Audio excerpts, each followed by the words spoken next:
What's good? What's good? Good day and welcome to the 8th episode of The Perfect Play, the podcast that teaches you how to make your next move your best move.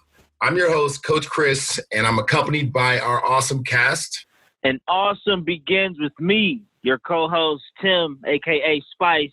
But none of this would be marketable without a professional from our team. And that's me. You know, I stay representing my marketing team. It's your girl, AJ. I'm always here giving you what's up to date with PeerForward. So stay tuned and make sure you listen up for me. Perfect. What I'd like to do is do a quick check-in. We love to check in. We love to check in at every training, every meeting, every huddle. So it's only right that we check in for every episode. So who will lead our check-in today? I got it, Chris. Don't worry. The check-in is, drumroll, please. Go. If you could have any job, what would it be and why? I'm going to kick it over to our special guest first after I share. If I could have any job, I would probably be like a famous actor, Oscar-winning actor, nominated, big famous actor or something, I think. But because I think the big screen is where I need to be, honestly. But what about you, Jaliza Collins? If you could have any job, what would it be and why?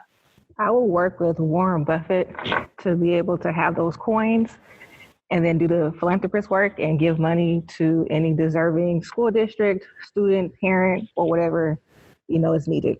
Okay, philanthropist in the building. Definitely feel that angle. Let's kick it over to our other JC on the call, our special guest. What would be your dream job and why? What's happening?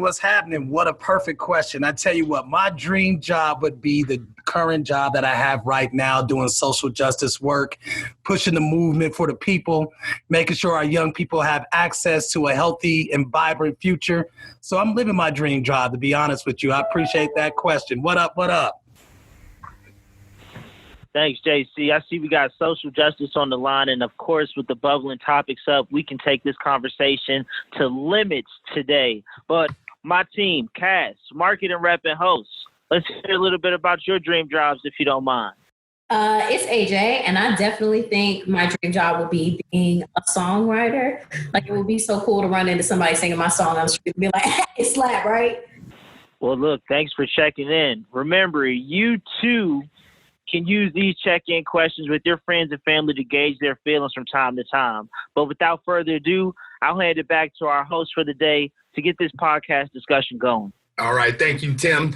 Appreciate that. Okay, so after graduation comes life, and in that moment, everyone is so proud of your accomplishments and all of the things that you set out to do after college. Now, on today's episode, we take a deep dive on how to select your career profession. We know that often our degrees don't necessarily match our job descriptions, but it is key to match your skill set with your passion. This discussion will survey the thought processes and your pressures and milestones for selecting the best career for you. But first, I will give our special guests an opportunity to share a little bit about themselves before kicking off our discussion. So if you will, JC, just give us a little bit of your background and history and what you've been doing. Absolutely. I appreciate it. Well, my name is Justin Cooper. I go by JC, and thank you all so much for having me. Super excited to have this conversation with the young people. I'm originally from Denver, Colorado. 5280 in the building, stand up. What does 5280 mean? We are the Mile High City in the building. And so this is exciting, you know what I mean? Representing with my boy Chris, our host today, which is dope. My background, real quickly, I'm a native of Colorado, born and raised in a small town called Montbello. That at the time that I was growing up, it was around 95% African American. And so as you can imagine, we had our trials and tribulations of making it up out of there, but I was blessed and fortunate to be able to do so. I went on to graduate from high school and also graduate with my undergrad in college, and then go on to be the first in my family to graduate from college and get my master's. And so with me, I think any young person has the opportunity to make it out of any circumstance that they're in. I've worked with young people for an amount of years. I started in my career, volunteering actually at a youth center, and just got hooked on social justice, hooked on, wanting to help young people, get opportunities and get access to opportunities. and just being an example of how a young person can make it up out of the hood. So it was super exciting. I started doing that work and working with juvenile, gang youth, at-risk youth, you name it, for about 10 years. And then at that point, I went into government. I went into local government because I want to understand what are the barriers? What's happening to our communities? Why are we impacted the way that we are?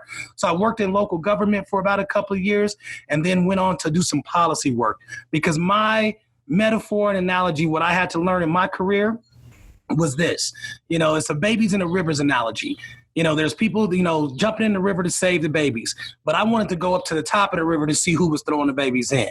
And so I started doing policy work to understand how laws are made that impact our communities, that impact young people. And I've been doing that work now collectively for now about 20 years in my whole career. So that's what I do for a living. Super excited to be on this call, on this podcast, and just share with young people who I am. So thank you for having me. I sincerely appreciate it. JC, appreciate you giving us that history and that background, and I just want to say thank you for all the work that you've been doing throughout your career. This is just amazing contribution to the young folks and the young people that we try to really serve in today's communities across the country. I'm going to kick it over and get an introduction for Jaliza Collins. Jalisa, please give us some background on what you've been doing. Give us a background on what you've been doing and where you're at. Well, thank you, Chris. My name is Jaliza Collins. I am from Oakland, California, where I was born and raised. And I work in education. I work at Fremont High School, which is my alma mater. I've been in education since I was 19 years old. So I started off as a college advisor as soon as I got to college, and I just kind of stayed there. The work that I do is college and career advising and our ECHO internships. So I help students figure out life after high school. And while they're in high school, I help them get placed in internships, externships, and just kind of figure out who they are and what they want to do.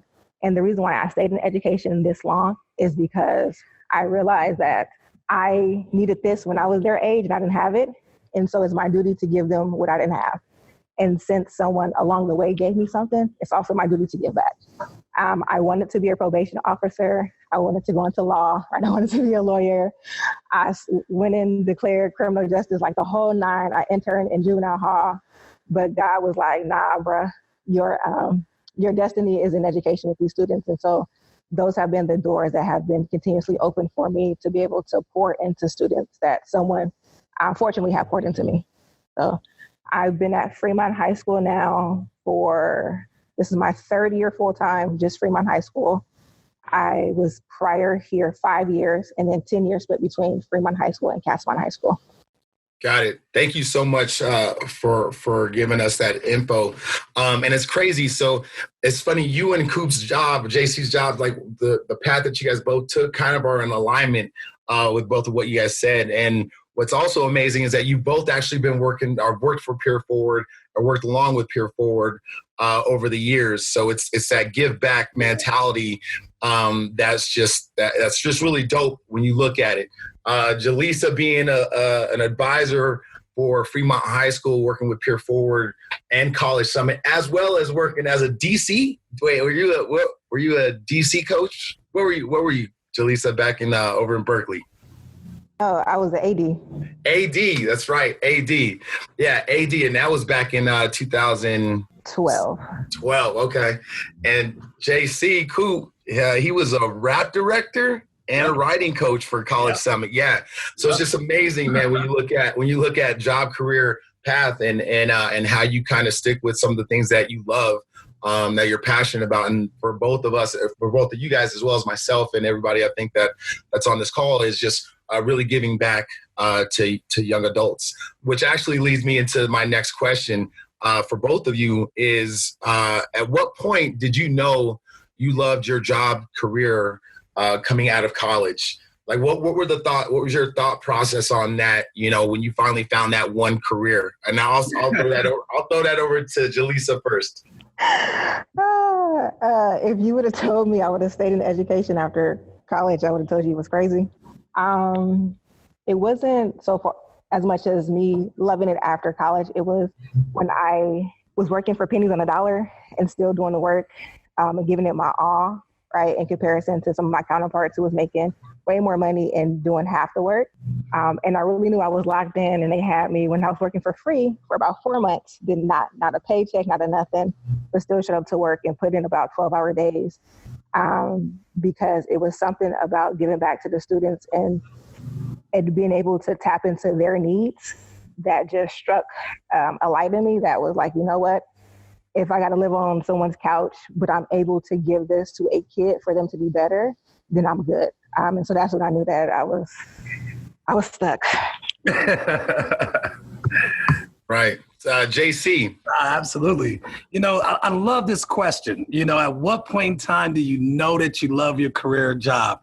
You know, to be honest with you, I had an aha moment, right? You know, fresh out of college, you know, I had done a lot of things. I worked in, you know, for student council when I was in school in undergrad, and even coming out of high school, I always worked. I had a job since I was like 13 years old, really, actually, as a janitor when I was in, you know what I mean? And so to answer the question of what point did I know that I loved my career and my job, honestly, is when I realized it was who I am.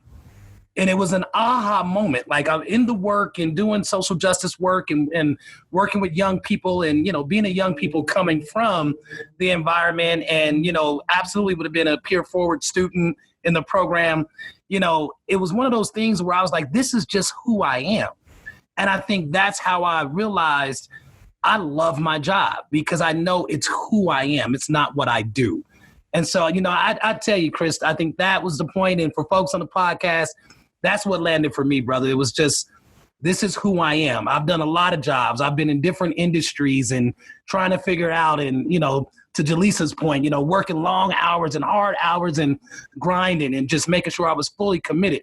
But it wasn't till working in this field and working in the field that I work in, doing social justice. And I'd always kind of done it, even volunteering. It was just something in me that said I had to give back. You know, my experience with PeerForward and working with young people, but it hit me that I loved it when I was like, this is just who I am. This is who I am. Not what I do. It's going to be who I am until I'm old. So, yeah. Thanks, JC. I like that response. All about, you know, who I am. So, I mean, when you think about, you know, who I am and other things that really got you to your career, I guess, what do you think is the most important thing to keep in mind when transitioning into the workplace? And so you're fresh out of college. What's the most important, what's the top of mind, a characteristic or skill or item when you're going into that workplace fresh out of graduation? Well, I definitely want to pass it to my queen, give her an opportunity to address that. Thank you. So I think the first mindset that a student should have is just being open-minded and knowing that you may not land that job that you really, really want right out of college, but being open to putting in the work and grinding to get to that point, to be able to get it. And so, and not feeling like anything is beneath you. You know, I think having the mindset that you have to do what you need to do to get to where you want is the best one, especially coming out of college with you might be in debt for student loans. So you feel like your life is over because you owe more money than you have, right? And then everyone wants to pay you minimum wage, but you got to have a bachelor's or a master's. So it's like, you want to pay me way less than what I actually owe. And so, you know, keeping an open mind. And I'll just say this, I had the conversation last night with someone.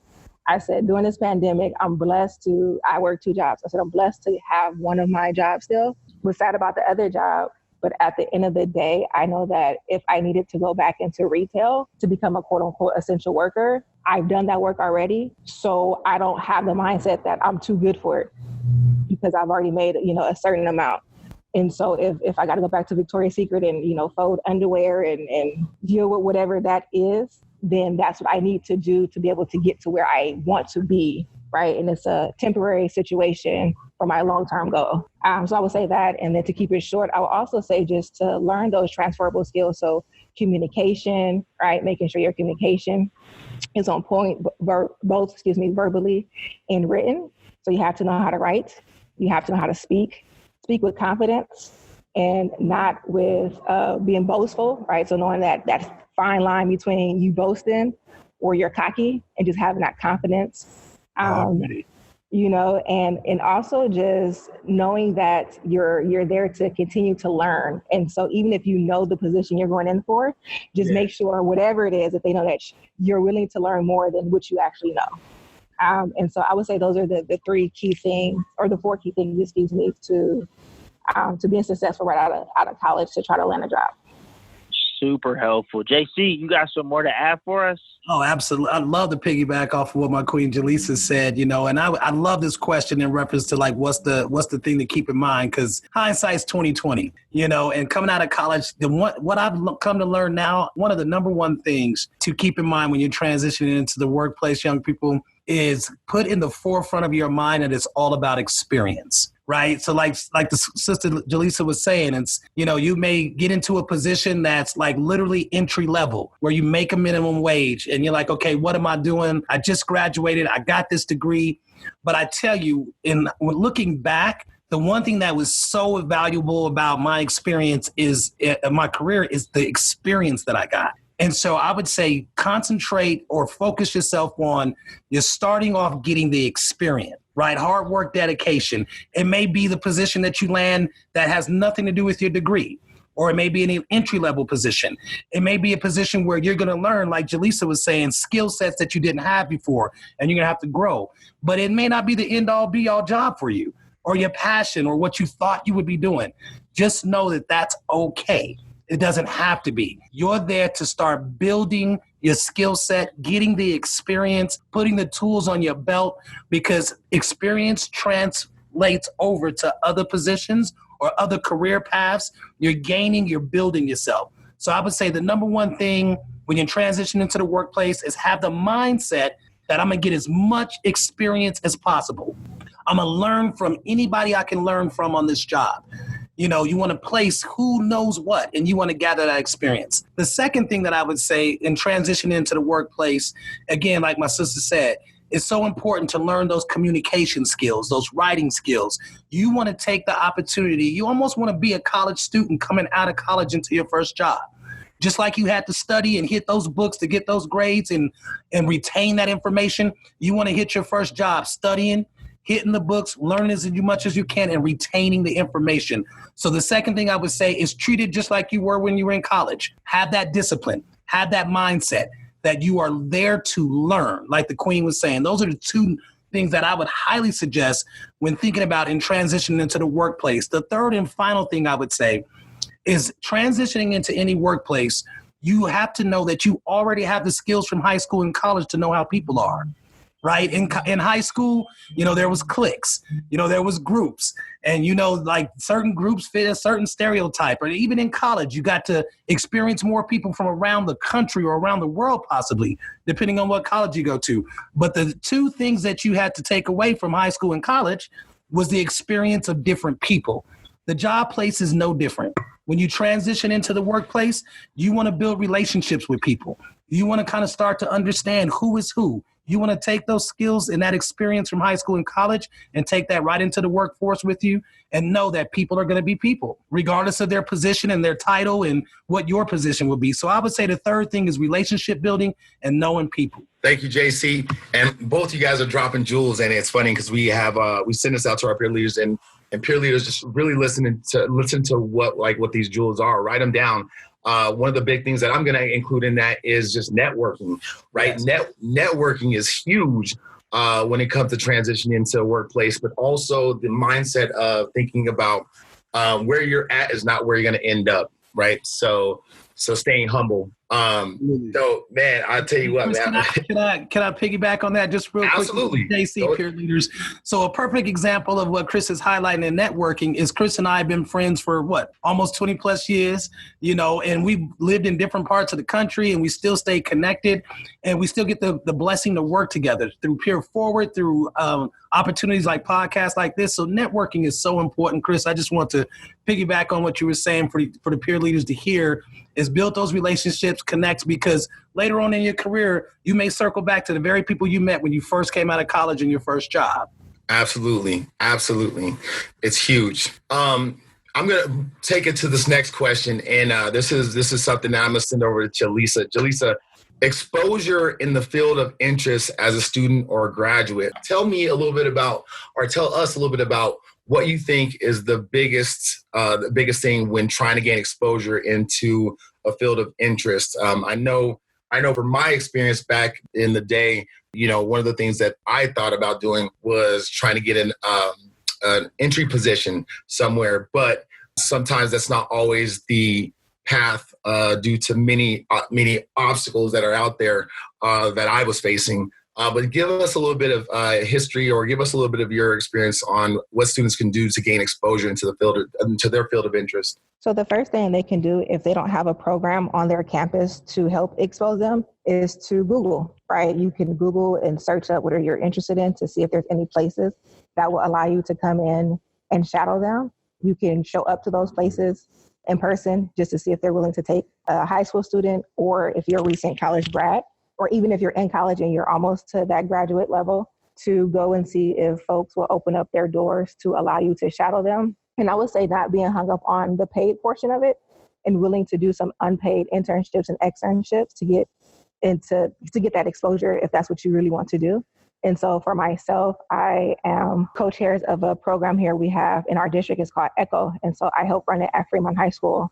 And so ECHO is basically just internships. So we just place students 10th through 11th grade, but we try to get some 9th graders in there, to where if you say you're interested in the healthcare field, where we're looking at all of these healthcare field programs that are out here to see if we can get you to do the application and an interview with them. And we have them do multiple. So it's not just applying to one, but you're applying to every single one that you are eligible for, or even if you're not eligible, because you never know what's going to happen. The second thing is after we expose them, we ask them, for the second year to see if that's really what they liked, because you might want to go into the healthcare field, but you don't like blood, or you don't want to poke someone with needles, or you can't stand the smell, right? So we try to get them exposed early to know if that's really what they want to do. So it's the process of elimination. You can eliminate some of the things that you thought you wanted earlier on, so you're not later on in life still going through that process in the earlier stages. The other thing is that, I mentioned before, just showing up. Students are so afraid just to open their mouths and ask questions, and you're not going to get an answer if you don't ask the question. So if you want to be an optometrist, then go to your local optometry building and say, hey, my name is Jaliza Collins. I'm a sophomore at Fremont High School. I'm really interested in learning more about this field. Do you take interns? Can I shadow you? If you don't have an internship program, I don't mind not getting paid. And if the students do come back to us, then we also pay them, right?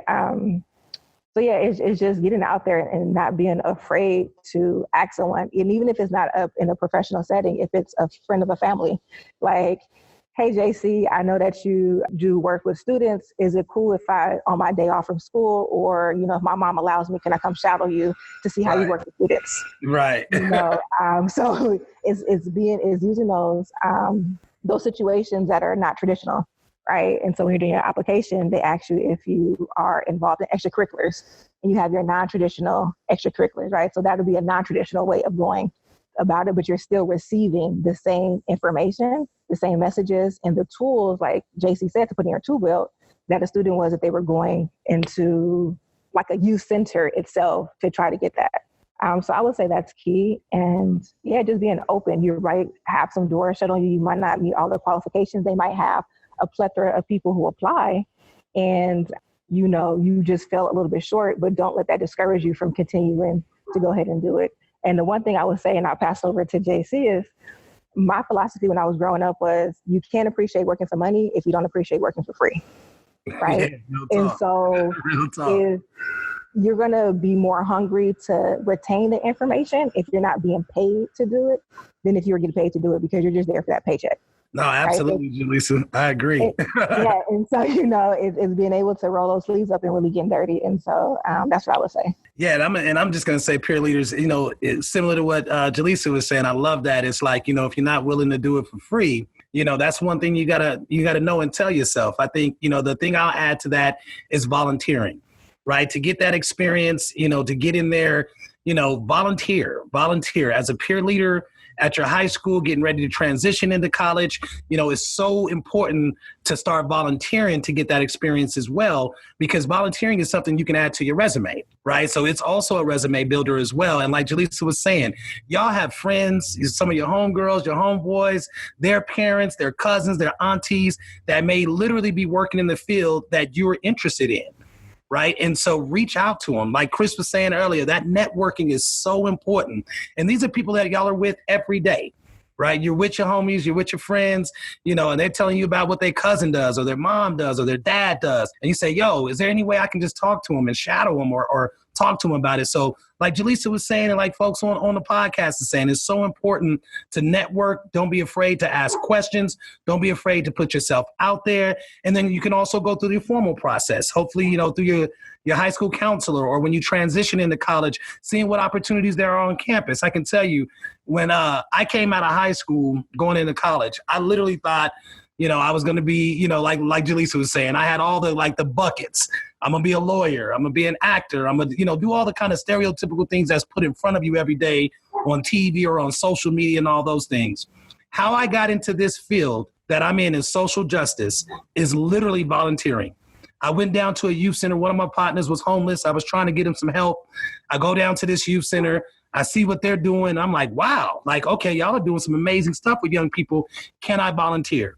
I volunteered literally for 6 months and then was offered the job to run their GED program for at-risk youth. And so at the time, I was working in IT. In fact, me and Chris were working together. We was working on computers. I had no idea that I was going to fall into social justice, but how it came about was volunteering, and when I was in college, absolutely look for internships, look for externships, opportunities, whether they're paid or whether they're free. But volunteering can be a very important avenue, peer leaders, for y'all to get involved in the area that you're passionate about, to learn and meet people. So I would just add that to it, Jalisa, like he was saying, sister, and be willing to grind, be willing to do the hard work, the dedication, whether it's free, because you'll find your passion as you're interning or as you're externing or as you're volunteering, and you'll match that with what you're doing in school and when you come out of college, and you'll get to experience early what you're really interested in. And just know that there's no pressure to do one thing. There's no pressure to do one thing. Gather as much experience as possible. And I think that's, a couple of things that young people, peer leaders, that y'all can do in reference to starting to get that experience in the area that you're passionate about. Ooh, what else? Some good information, y'all. Let's give it up for Jesse and Jalisa for dropping all of those hints, those tips, those tricks, man. That was some. We out here for our peer leaders, baby. Love it. Definitely appreciate it, peer leaders, man. So we've been listening to you, and now it's time for our favorite section of the day. One of my favorites. It's the You Ask and We Answer portion. So to our special guest, all the way from D.C., Catherine, a senior at Luke Seymour High School, she wants to know, are jobs usually easy or hard to get right after college? How do your majors and field of study affect that job placement? JC, we're going to go to Jalisa first, my soror, and we'll come to you, JC. That is a great question. So it depends on what you're trying to do after you graduate from college, right? What field you're trying to go into and what preparation you put into before you graduated. And so if you have gone to the career fairs at your school or in your community, or you've been lining up jobs before you actually graduate, then it's not that hard to land something because you, again, pushed out applications, in the plentiful. So you did just put all your eggs in one basket. But the other question that you asked was your degree. So my degree is in criminal justice and I work in education. And the way that I use my degree to advance myself in education is just that I am an unwilling participant in the high school to prison pipeline anyway, right? So knowing that I'm an unwilling participant because I'm fighting against it, but I'm going to have students who fall victim, I use my degree to combat that in different ways. So I'm using my criminal justice degree to say this is why these students need these resources in these schools at these levels of their education to not fall victim to X, Y, and Z. Or if they have fallen victim, these are the resources we need to do to remedy to get them out of it. But it's a study that says about 75 to 80% of folks who graduate with a bachelor's actually don't go into their field that they got their bachelor's degree in. most likely you will go into the field that you get your master's or your doctorate degree in. Let's check. That's good information. That is good information. Thank you, Jalisa, for saying that. JC, 30 seconds on the 30 clock. 30 seconds it is. Peer leaders, listen, I got my undergrad degree in marketing and I do social justice and criminal justice reform. Is it hard to get a job right out of college? You know, it can be. I'm not going to say that it's not. It depends on your tenacity, your will, and your commitment to it. My degree, I actually went and got my master's in public policy. So my master's does apply to the work that I'm doing now because I do a lot of legislative and policy work and changing laws. But I tell you, it wasn't always that way. So I think it's just super important, again, going back to the experience that you need to gain is transferable, whichever job you land and whichever degree you have. What you learn in college can transfer over to anything you do depending on how committed you are. It's super important. 30 seconds. Hey, Fi. Hey, AJ, make sure we cut that out. All good, all good. Okay, so now we're going to go ahead and hear from AJ, our marketing rep. But first, thank you guys. Thank you both, JC and Jalisa, for the phenomenal conversation and for dropping those jewels.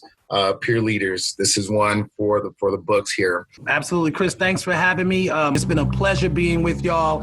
And peer leaders, just know you have access to me if I can answer any questions offline. If you want to holler at me, I'm more than willing to do so. Please reach out. Thank you, Sister Jalisa Queen. It was a pleasure being on here with you. I really appreciate the experience. Love you guys. Peer leaders, go be brilliant. Go be brilliant. Thank you, JC. I appreciate you as well. Peace, peace. So for the first time, we are having a virtual block party. That's right. It's a family reunion and we're getting together. So all of our 2019 peer leaders from Washington College, Nova Southeastern, and Damon College in Buffalo, New York, we are having a get-together, a virtual block party for y'all. Now, the information is, of course, on our IG, but just know that we're going to have our first block party on May 29th, and that's for Washington College 2019. So if you're at that workshop, please attend. Our next one will be on June 5th, and our last one will be on June 12th. June 5th will be Nova Southeastern, and June 12th will be Damon College, of course. And so we want all of y'all to show up and show out, celebrate graduating in 2020, all of the accomplishments, all of the obstacles that you've had to overcome, and all of the possibilities that you have in front of you. Can't wait to see you there. All right, so we're going to continue on with the perfect play. Going back to you, Chris. All right. Okay, well, there it is, ladies and gentlemen. Thank you, AJ, for that announcement. Block party is going to be lit.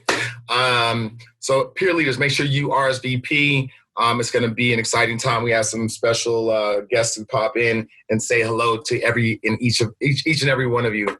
Okay, so now to finish this off, thank you, AJ, and thank you, Tim, and thank you, coaches, for being a part of this wonderful podcast.